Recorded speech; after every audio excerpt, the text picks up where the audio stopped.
जहाँ पर कोई दवाई काम नहीं करती वहाँ पर दो चीज़ों का प्रयोग किया जाता है, एक तो ये है और एक गिलोय। हर बीमारी को दूर करने का सामर्थ्य अगर किसी पौधे में है तो ये है मकोए।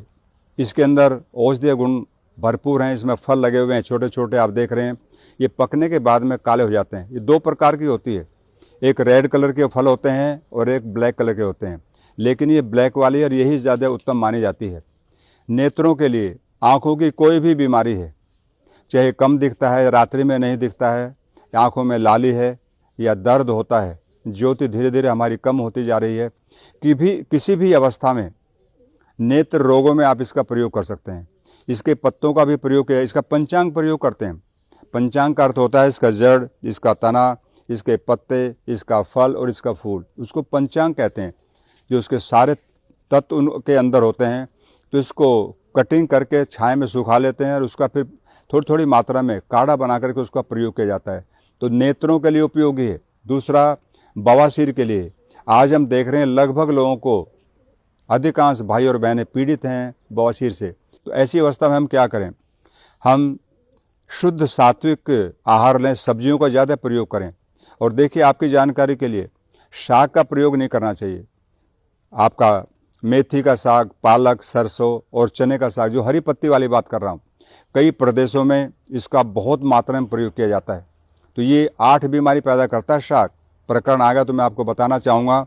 एक तो हड्डियों को गलाता है, दूसरा सुंदरता को नष्ट करता है, जिसके लिए हम लाखों रुपया खर्च करते हैं साल में, और तीसरा शक्ति का ह्रास करता है, बुद्धि का नाश करता है साग, और मेमोरी को लॉस करता है, बालों को बिना समय सफ़ेद करता है और नेत्र ज्योति को का नाश करता है। साग की बात कर रहा हूँ, मेथी, पालक, सरसों, चना। इसका साग खाएंगे तो आपका, इसका साग भी बनता है, इसका साग भी बना के खा सकते हैं आप, लेकिन उन सागों का प्रयोग आयुर्वेद में निषेध किया गया।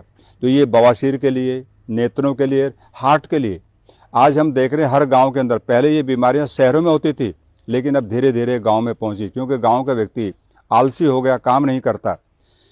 ट्रैक्टर आ गया, उसका प्रयोग करता है और भैंस का दूध पीता है। आपकी जानकारी के लिए, भाई और बहनों के लिए, भैंस का दूध पीने से कोलेस्ट्रॉल बढ़ता है, और कोलेस्ट्रॉल की मात्रा जब बॉडी में बढ़ेगी तो हार्ट की प्रॉब्लम बढ़ेगी। तो इसलिए गाय का दूध पीना चाहिए। गाय का दूध सात्विक होता है और गाय भी देसी। आप जो HF गाय को गाय मानते हैं, आयुर्वेद उसको गाय नहीं मानता, हमारे शास्त्रों में उसको गाय नहीं माना गया। तो इसलिए देसी गाय का दूध पिएंगे तो आपको हार्ट की प्रॉब्लम कभी नहीं होगी। मेमोरी शार्प होती है और पूरी बॉडी के अंदर एक अच्छी हेल्थ हमको मिलती है। तो ये पौधा बहुत ही उत्तम है, अमूल्य है। इसका जितना वर्णन किया जाए उतना कम है। तो ये बवासीर के लिए, हार्ट के लिए, दमा, अस्थमा के लिए, पेट में सूजन है। देखिए, शोथ कहीं पर भी है बॉडी के अंदर, हर जगह शोथ को दूर करेगा। कई बार हमारी किडनी फैटी हो जाती है, लीवर फैटी हो जाता है, स्प्लीन, तिल्ली के लिए और लीवर के लिए मैंने आपसे पहले ही निवेदन किया था, कोई भी किसी प्रकार का रोग है जहाँ पर कोई दवाई काम नहीं करती, वहाँ पर दो चीज़ों का प्रयोग किया जाता है, एक तो ये है और एक गिलोय। सब लोग जानते हैं। तो आप इस पौधे का प्रयोग कर सकते हैं, इसका पंचांग का प्रयोग कर सकते हैं, इसका पत्तों को लेकर के साग बना के खा सकते हैं, और या इसका पंचांग लेकर के उसका काढ़ा बना करके ले सकते हैं।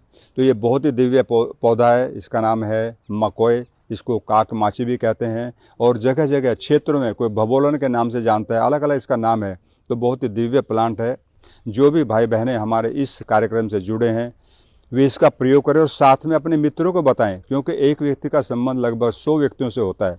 यदि आप इसका प्रचार प्रसार करेंगे तो ये भी बहुत बड़ी आपकी एक लोगों पर उपकार होगा। वो इसको जान करके प्रयोग करेंगे और इन बीमारियों से दूर रहते हुए अपने आप को अच्छी तरह से जीने का कार्यक्रम उनका होगा और वो सुखद अनुभूति कर सकेंगे।